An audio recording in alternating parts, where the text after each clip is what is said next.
Friends ఈ వీడియోని చూసే ముందు ఈ వీడియో మాత్రం తప్పకుండా లైక్ చేయండి, అలాగే మన ఛానల్ని సబ్స్క్రైబ్ చేసుకోండి, పక్కన ఉన్న బెల్ ఐకాన్ మీద క్లిక్ చేయండి, మీకు ఆల్ నోటిఫికేషన్స్ వస్తాయి. తర్వాత కామెంట్ సెక్షన్లో మాత్రం దిస్ వీడియో ఈజ్ అమేజింగ్ అని టైప్ చేయండి.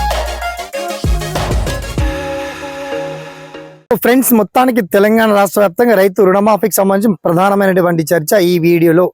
రుణమాఫీ వస్తుందా, రుణమాఫీ గాలికేనా? ఓకే, రుణమాఫీ గురించి ఒరిజినల్ పాయింట్సే మీకు చెప్తాను, కాస్త దయచేసి రైతులందరూ ఓర్పుగా ఈ వీడియో మాత్రం వినగలరు. ఓకే, అండ్ ఈ వీడియో విన్న తర్వాత మీకు వచ్చేటువంటి ప్రతి డౌట్స్ ని కామెంట్ సెక్షన్ ద్వారా కూడా చేయండి, అండ్ ఈ వీడియోని ఒక 10 మందికి షేర్ చేయండి, లైక్ చేయండి. ఓకేనా, so let's start our topic.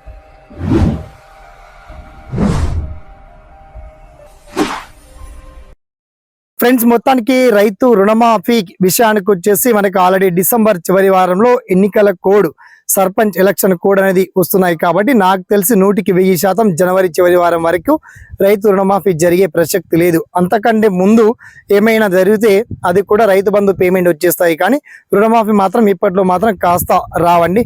After Sankranti తర్వాత అంటే మనకు ఫెస్టివల్ జనవరి 30 వరకు కూడా అయిపోవాలి సమయం.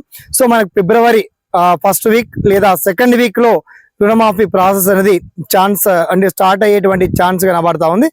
ఆ తర్వాత ఫిబ్రవరి కూడా ఆలోచన చేస్తే మళ్ళీ మార్చ్ ఏప్రిల్ లో మళ్ళీ ఎంపీ ఎలక్షన్స్ వస్తాయి. ఇవన్నీ ఎన్నికల కారణాలు చెప్పి ఏదో రైతులకు మోసం చేయకుండా కాస్త వాళ్ళను ఉపశమనం చేస్తూ అంటే బ్యాంకర్ల ప్రెజర్ నుంచి బయట పెట్టడానికి ప్రభుత్వం ప్రయత్నం చేస్తుంది. ఆ పని ఏదో కూడా జర స్పీడ్ గా చేస్తే బాగుంటుంది. మొత్తంలో రుణమాఫీ ప్రక్రియ మాత్రం మనకు ఫిబ్రవరిలో అందేటువంటి ఛాన్స్ ఉంది, కానీ ఇప్పట్లో మాత్రం రుణమాఫీ ఆశలు మాత్రం చాలా తక్కువే అని చెప్పొచ్చు. ఓకేనా, సదా మీ సేవలో ఈ SPN education YouTube channel. Thanks for watching. జై హింద్.